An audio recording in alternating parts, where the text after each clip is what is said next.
au rythme de la maladie, une expérience sonore en 5 temps, orchestrée par des universitaires en master de psychologie clinique.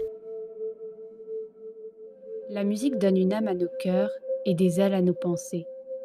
Platon. Volet contenant, première partie. Qu'est-ce que la fonction contenante ? Comme nous l'explique Françoise Descoupman, la fonction contenante en psychologie a été introduite par Winnicott avec ce qu'il appelle le holding. En effet, le parent contient son enfant physiquement avec tous les soins corporels et dans la façon dont il le porte, le caresse. Cela permet à l'enfant de délimiter son corps, de ressentir et d'intégrer les limites externes. Cette fonction contenante du parent joue aussi un rôle sur le psychique de l'enfant. La manière dont il va se rendre disponible pour lui, l'apaiser, l'écouter, lui parler, va permettre à l'enfant de se construire un moi, un monde interne, personnel, qui peut être lui aussi contenant par la suite. On peut la définir comme une peau psychique similaire à l'enveloppe corporelle. Cette fonction contenante du parent permet à l'enfant de s'apaiser, de se sentir en sécurité. Elle se construit sur un double ancrage, relationnel et corporel. Christine Mérienne, musicienne, harpiste et chanteuse, nous raconte son expérience. Puis la musique, le fait de regarder un musicien qui joue, c'est déjà très touchant. Qu'est-ce que vous pensez qui se produit à ce moment-là, quand ça emporte tout le monde justement dans des émotions, dans des souvenirs? Qu'est-ce que vous pensez que la musique peut provoquer à ce moment-là? Je crois que ça provoque d'abord une détente. On entend les sons, l'harmonie, ça détend les muscles, ça détend... on lâche des pensées aussi. Ça réveille sans doute une zone particulière dans le cerveau, je ne sais pas, et les pensées peuvent s'arrêter quand on décroche. Donc on est disponible aussi à être en relation avec soi, on est disponible à ses émotions. Voilà, on peut se permettre aussi, parce qu'il y a la musique, on peut se permettre de se laisser aller à verser une larme ou à être un peu ému ou très ému. Voilà. C'est un vecteur en fait, hein, ça donne une autorisation d'être ému. J'écoute de la musique donc je peux. Winnicott a aussi travaillé sur l'objet transitionnel que l'enfant et le parent investissent en partageant leur fantasme originaire de la créativité. Terveau, en 2001, explique dans son article que la musique en elle-même, ou l'instrument musical, peuvent être considérés comme objets transitionnels. Le phénomène transitionnel, lui, prend place à travers les fantasmes investis en ces objets. Le temps passé sur l'instrument, les difficultés à l'utiliser et les fantasmes projetés dessus permettent à celui-ci d'être considéré comme un ami qui écoute, comprend et réconforte. Le choix des instruments va jouer un rôle dans l'expression des besoins et des fantasmes de l'enfant. Edith Lecourt, en 2014, nous explique que l'objet transitionnel en musicothérapie peut prendre plusieurs formes, comme l'instrument, la musique ou encore le matériel acoustique. C'est aussi le jeu musical et le code culturel qui le sous-tend. Ceci est très bien illustré par Ulysse Arago, membre de l'orchestre à l'OMPL. Tout musicien, la relation est très intime avec son instrument. Il y a un côté, alors, de manière très amicale et tout ça, mais ça fait un petit peu, chaque instrument défend un petit peu son fief. On prétend même, c'est plus ou moins vrai, même si on a l'impression de voir une réalité là-dedans, que chaque instrumentiste, chaque instrument a une mentalité particulière. Et à partir du moment où, bon, déjà en plus on est par classe, quand on se retrouve dans des ensembles, dans des conservatoires, donc on a chacun les classes qui se construisent, les auditions et tout ça, et quand on se retrouve à l'orchestre, dans les ensembles, voilà, on sent qu'il y a des groupes séparés, donc voilà, il y a déjà par faction, on a cette chose-là. Quand on arrive à l'adolescence et que on fait le choix de devenir professionnel, c'est le moment où on sacrifie, on va dire, sacrifier, c'est un grand mot parce que tout le monde ne le fait pas de cette manière-là, mais on va passer des heures et des heures à travailler tous les jours. Notre instrument, on a une relation particulière avec notre instrument. Et même l'instrument lui-même, pas le fait de faire, pour moi, pas le violoncelle, mais mon instrument, c'est ma voix. Oui, puis c'est un instrument qui, pour ma part, j'ai commencé à 4 ans et demi. Le violoncelle, je suis dans une famille de musiciens, et j'en ai 36. Donc ça fait un petit moment que je fais du violoncelle. Et ça fait vraiment partie de ma vie. Et j'ai, du coup, faisant partie d'une famille de musiciens, comment dire, c'est la vision de j'étais éduqué par la vision de la musique de mes parents. C'est-à-dire la manière dont ils vivent la musique. C'est ça qui, moi et mes frères qui sont aussi musiciens, a fait que on est devenu musicien aujourd'hui. Nous, mes parents, ils nous faisaient écouter de la musique et l'instrument, c'était le terme de mes parents, c'était faire un instrument, c'est une ascèse.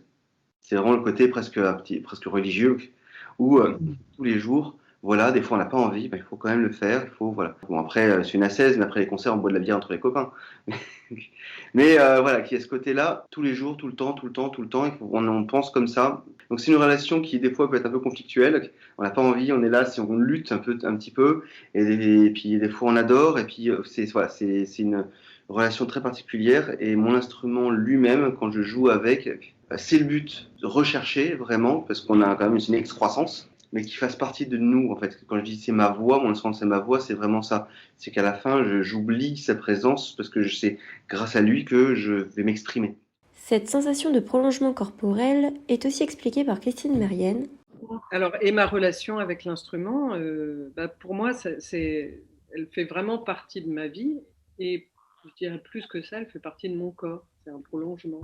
Je la touche au moins une fois par jour. C'est pas, normalement, je devrais même travailler tous les jours, mais quelquefois, j'en ai pas l'occasion. Mais si j'ai pas la possibilité de travailler, je m'assois au moins une fois par jour à ma harpe et je joue quelque chose. Anzieux introduit le concept du moipeau, comme nous l'explique Claudine Ourganlian. Le moi se construit comme une enveloppe pour séparer le dedans du dehors, mais aussi en les liant. Le moipeau est donc l'interface entre l'intérieur et l'extérieur, qui protège des pulsions internes ou des agressions externes. La relation entre le contenant et le contenu, étayée par le parent et les expériences de la contenance par rapport aux stimulations exogènes, permet le passage des pensées à la réflexion. On parle aussi d'enveloppe psychique, entre le psychique et le monde extérieur. Si elle est de bonne qualité, alors elle est réceptive et souple, tout en étant consistante et solide. Édith Lecourt, en 2014, s'empare de ce concept de moipeau avec la musique. La musique dans l'univers sonore constitue un espace privilégié, délimité par une sorte d'enveloppe, qu'on peut appeler l'enveloppe musicale, ce qui correspond à une construction mentale.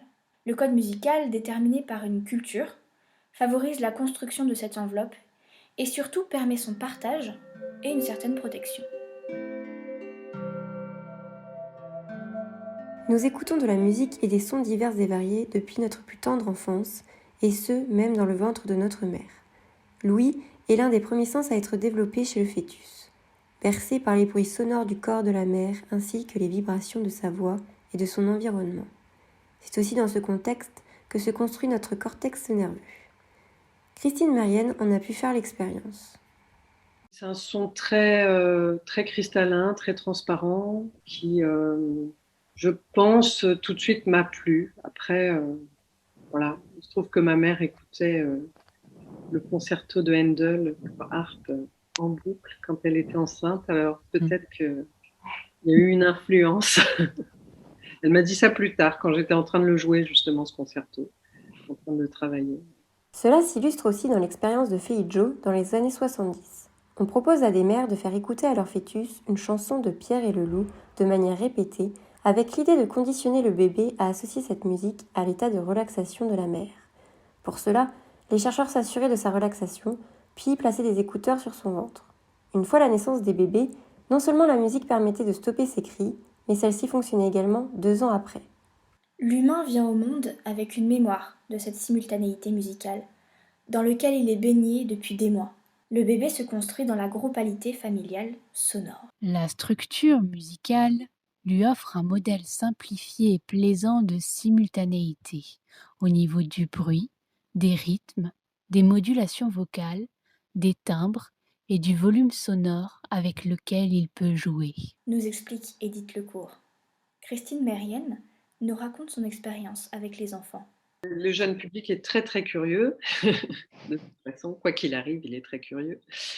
La harpe, ça les attire beaucoup parce que ça a une présence visuelle déjà. Et puis quand ça sonne, en plus, on peut faire des glissando donc on fait glisser le doigt sur toutes les cordes et là c'est toujours assez impressionnant. Donc les enfants adorent ça réveille quelque chose. Ma manière d'accompagner le chant et tout ça, c'est assez ludique. Donc il y a toute une gestuelle aussi qui est attirante pour les yeux et les sons qui sont... voilà, je les vois bien quand je joue quelque chose de rythmique, ils ont envie de danser, ils ont envie de bouger. Et quand c'est tout tendre, un peu romantique peut-être, on voit leur corps qui se détend, les yeux qui vont peut-être un peu dans le vague. Les réactions après, par exemple avec des enfants de maternelle, après les représentations, ils viennent me faire des câlins. Ils me demandent si je vais revenir. Enfin, voilà, on sent que ça les a remplis de quelque chose. Ça leur a fait du bien. Et les bébés, c'est aussi des sons ils ont aussi une curiosité. Et quand un son est un peu différent et qu'en plus il est agréable, ils sont tout de suite captivés. Il y a quelque chose qui se réveille aussi. On le voit au regard, ça. Il y a quelque chose qui change dans l'attitude du corps et du regard. Vous avez une image en tête d'un mouvement, d'un changement de posture ou de quelque chose qui vous marque? Ça peut être le corps qui se redresse, les yeux qui sont plus écarquillés, plus grands ouverts, un sourire. Emmanuel Carrasco, psychologue et musicothérapeute, nous éclaire sur les origines de cette fonction contenante de la musique. Ça fait vraiment partie des enveloppes, hein. Mais ça c'est en lien avec l'archaïque. Quand le bébé est dans le ventre de la maman, il est baigné par du son, hein, et ça constitue une enveloppe sonore. Donc il y a tous les rythmes réguliers du corps, le flux sanguin, le battement cardiaque, des choses comme ça. Il y a tous les sons aléatoires comme la voix, mais la voix elle reste la même, la maman du papa. Donc même si le bébé ne sait jamais, le fœtus, quand la voix va arriver, contrairement au battement cardiaque, au flux sanguin, mais ça fait partie de son environnement sonore. Donc ça va être quelque chose qui va rester contenant souvent. La musique joue un rôle important dans la vie de tous les jours, sur les émotions, sur le bien-être, la relaxation. On l'écoute et la joue pour s'amuser, danser, rêver, pour se détendre ou réguler des émotions plus négatives comme le stress, la colère, la tristesse. Comme l'explique Kolesh, elle active des aires spécifiques du cerveau qui sont impliquées dans les émotions. À la rencontre d'un musicien autodidacte qui nous explique comment jouer de la musique lui permet de contenir ses émotions négatives. Évidemment, j'écoute de la musique en voiture, au travail, en soirée, entre amis, tout ça. Mais je l'utilise pas du tout de la même manière. Là, si j'en écoute, c'est pour le plaisir d'écouter de la musique, mais ça me vide beaucoup moins l'esprit que de la jouer. D'accord. C'est pas parce que j'écoute de la musique seul que ça va m'occuper suffisamment l'esprit pour pas tourner en rond dans ma tête quand j'ai des trucs qui me tournent en rond dans la tête. D'accord. Contrairement à jouer, qui demande à avoir une concentration absolue sur ce qu'on est en train de faire. Donc, occuper l'esprit, c'est plutôt l'effet thérapeutique pour vous de la musique. Oui, tout à fait. Pour apprendre quelque chose, tu es obligé d'être totalement concentré et totalement focus sur ce que tu es en train de faire. J'ai pas 3 cerveaux, donc vraiment quand j'essaye d'apprendre une musique, je peux pas penser à autre chose, quoi. D'accord. Et pendant ces moments-là, quels sont, on va dire, les effets sur votre esprit? Que ressentez-vous quand vous avez cet espace privilégié? C'est plus même ce que je ressens pas, je dirais. D'accord. C'est plus l'absence en tout cas l'impression, l'absence de problèmes, l'absence d'idées qui tournent en rond, d'idées que tu tritures, qui sont absolument pas rationnelles en plus, mais voilà. Donc avoir ce substitut là de jouer de la musique et de faire le vide dans la tête, ça permet aussi de pas avoir l'impression d'être tout le temps avec ce poids sur les épaules. Est-ce que vous avez ressenti des effets sur le long terme par rapport à cette autothérapie, si on peut Forcément, je suis comme tout le monde, des fois j'ai moins de temps que d'autres, j'ai moins de temps que d'habitude pour pouvoir jouer. C'est vrai que dans les moments les plus sombres, se forcer à avoir une pratique régulière, vraiment tous les jours, 1 ou 2 heures au moins. Voilà, ce temps de pause entre rentrer du travail et puis commencer à faire manger, toutes les habitudes qu'il faut faire.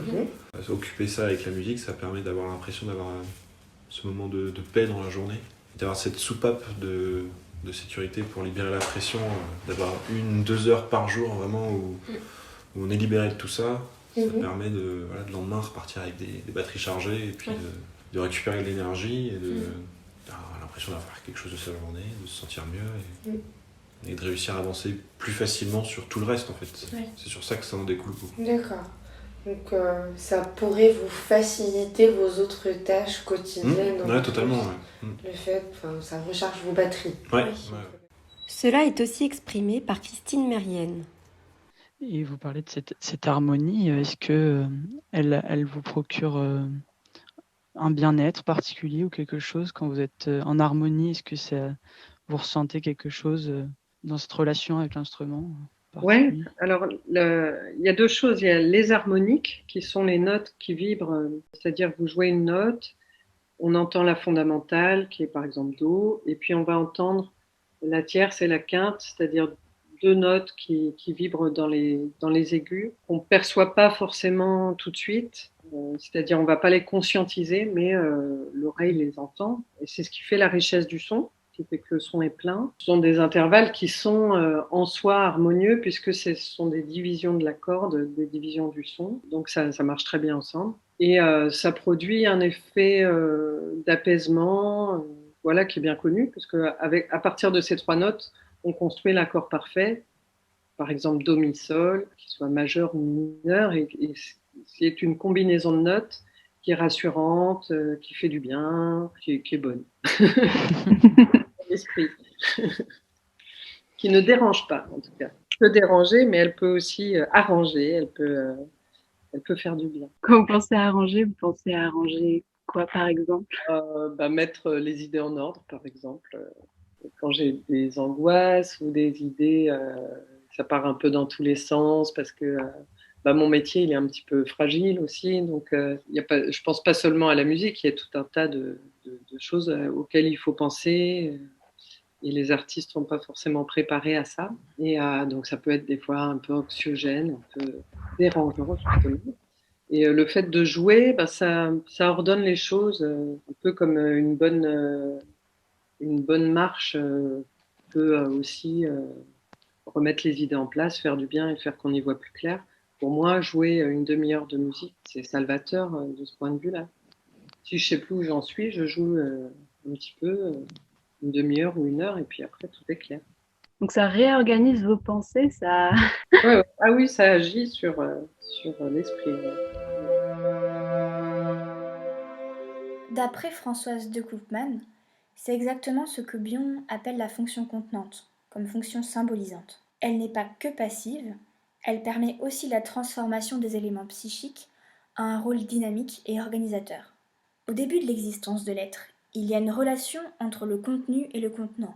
L'objet externe est lié, mais aussi délimité.